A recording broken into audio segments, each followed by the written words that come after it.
بسم اللہ الرحمن الرحیم۔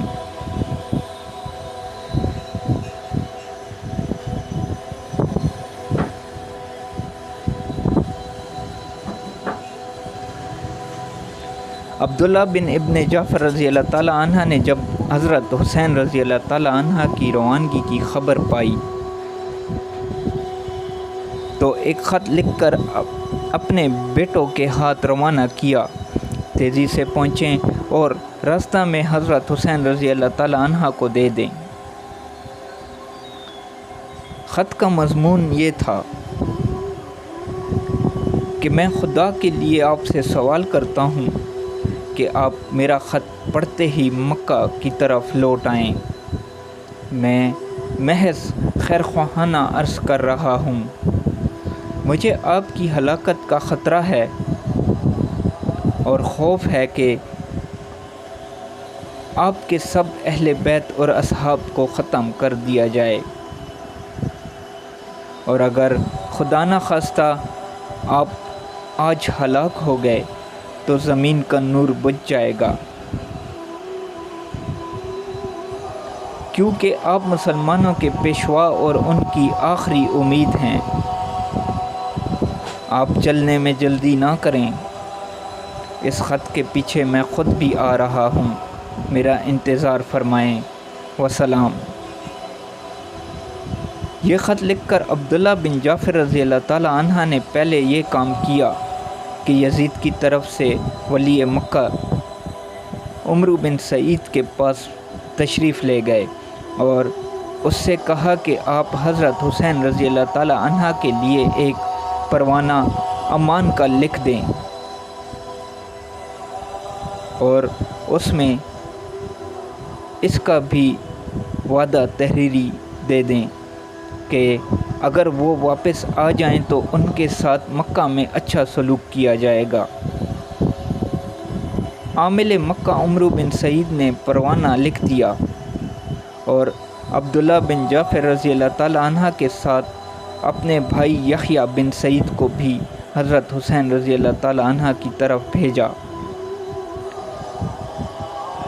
یہ دونوں راستہ میں جا کر حضرت حسین رضی اللہ تعالیٰ عنہ سے ملے اور عمرو بن سعید کا خط ان کو سنایا اور اس کی کوشش کی کہ لوٹ جائیں۔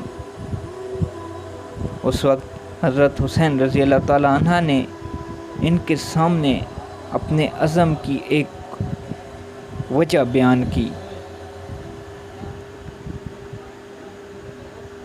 کہ میں نے رسول اللہ صلی اللہ علیہ وآلہ وسلم کو خواب میں دیکھا ہے اور مجھے آپ کی طرف سے ایک حکم دیا گیا ہے، میں اس حکم کی بجا آوری کے لیے جا رہا ہوں، خواہ مجھ پر کچھ بھی گزر جائے۔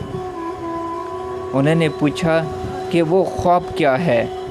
فرمایا کہ آج تک میں نے وہ خواب کسی سے بیان نہیں کیا، نہ کروں گا، یہاں تک کہ پروردگار سے جا ملوں۔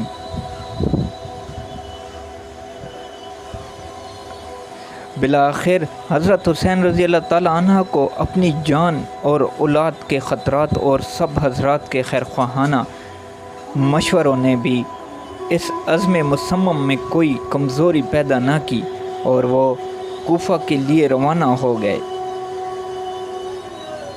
ابن زیاد کو کوفہ پر اسی لیے حاکم مقرر کیا گیا تھا کہ وہ حضرت حسین رضی اللہ تعالیٰ عنہ کا مقابلہ سختی سے کریں۔ اس کو جب حضرت حسین رضی اللہ تعالیٰ عنہ کی روانگی کی اطلاع ملی تو اس نے اپنی پولیس کے افسر حسین بن نمیر کو آگے بھیجا کہ قادسیہ پر پہنچ کر مقابلے کی تیاری کرے۔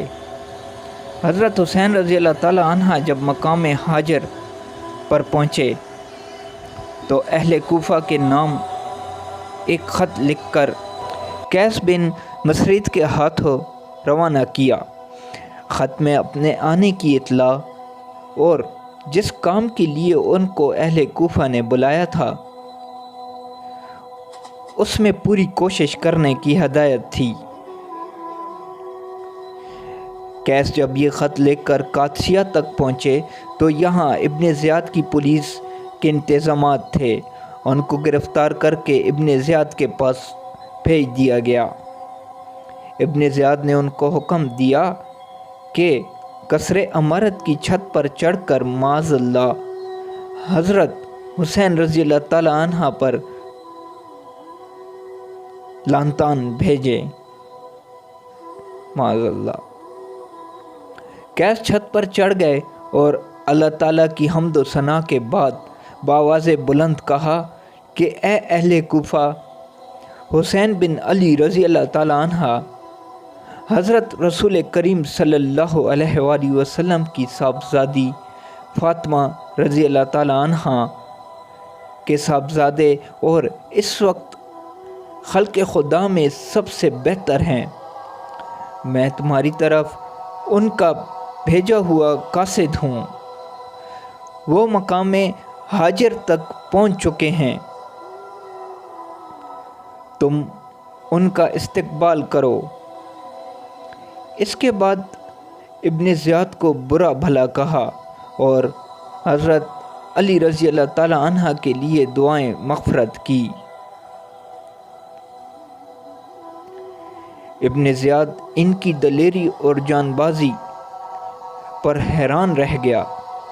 حکم دیا کہ ان کو قصر کی بلندی سے نیچے پھینک دیا جائے۔ ظالموں نے حکم کی تعمیل کی۔ قیس نیچے گر کر ٹکڑے ٹکڑے ہو گئے۔ حضرت حسین رضی اللہ تعالیٰ عنہ کوفہ کی طرف بڑھ رہے تھے۔ راستہ میں ایک پڑاؤ پر اچانک عبداللہ بن متی سے ملاقات ہو گئی۔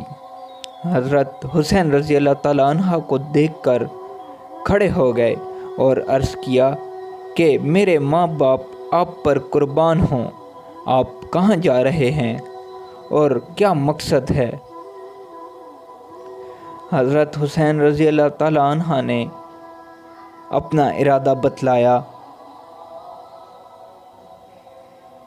عبداللہ بن متی رضی اللہ تعالیٰ عنہ نے زاری سے عرض کیا کہ اے ابن رسول اللہ صلی اللہ علیہ وآلہ وسلم، میں تمہیں اللہ کا اور عزت اسلام کا واسطہ دے کر کہتا ہوں کہ آپ اس ارادہ سے رک جائیں۔ میں آپ کو اللہ کی قسم دیتا ہوں اور حرمت قریش اور حرمت عرب کا واسطہ دیتا ہوں کہ اگر آپ بنی امیہ سے ان کے اقتدار کو لینا چاہیں گے تو وہ آپ کو قتل کر دیں گے، اور اگر خدا نخواستہ انہوں نے آپ کو قتل کر ڈالا تو پھر دنیا میں کوئی ایسا نہ رہے گا جس سے ان کو کوئی خوف ہو۔ بخدا آپ کی بقا کے ساتھ اسلام کی اور قریش کی اور پورے عرب کی حرمت و عزت وابستہ ہے۔ آپ ایسا ہرگز نہ کریں اور کوفہ نہ جائیں، اپنی جان کو بنی امیہ کے حوالے نہ کریں۔ مگر حضرت حسین رضی اللہ تعالیٰ عنہ نے اپنا ارادہ ملتوی نہ کیا اور کوفہ کی طرف روانہ ہو گئے۔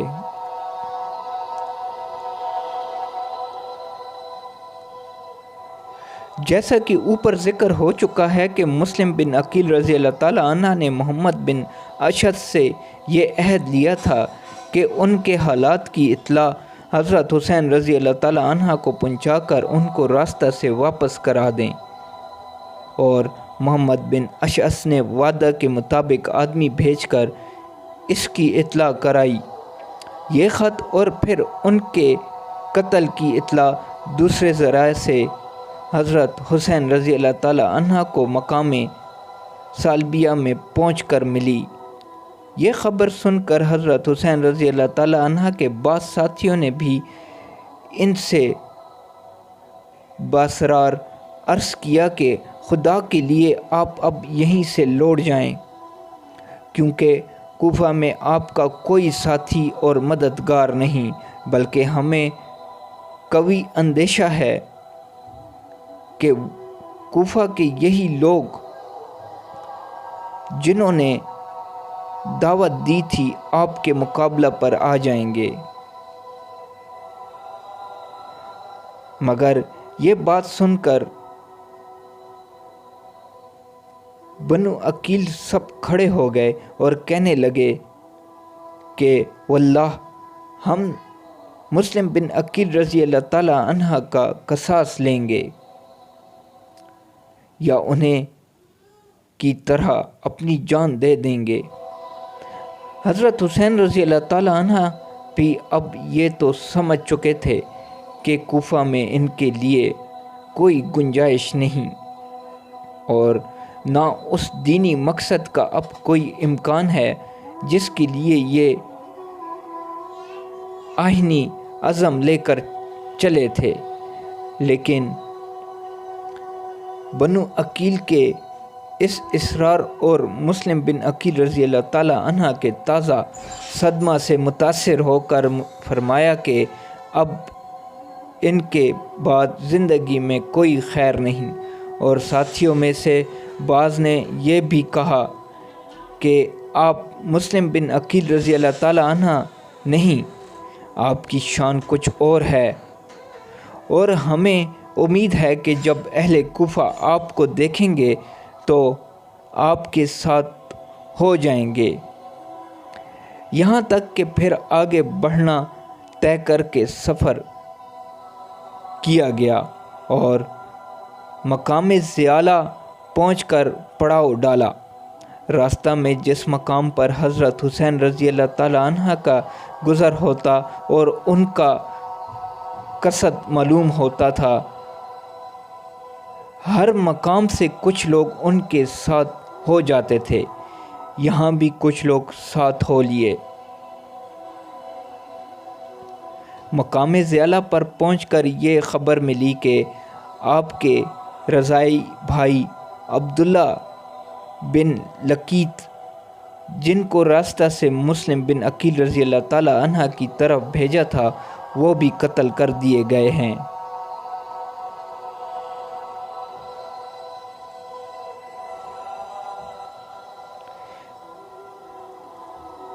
یہ خبریں پانے کے بعد حضرت حسین رضی اللہ تعالی عنہ نے اپنے ساتھیوں کو جمع کر کے فرمایا کہ اہل کوفہ نے ہمیں دھوکہ دیا اور ہمارے متابعین ہم سے پھر گئے۔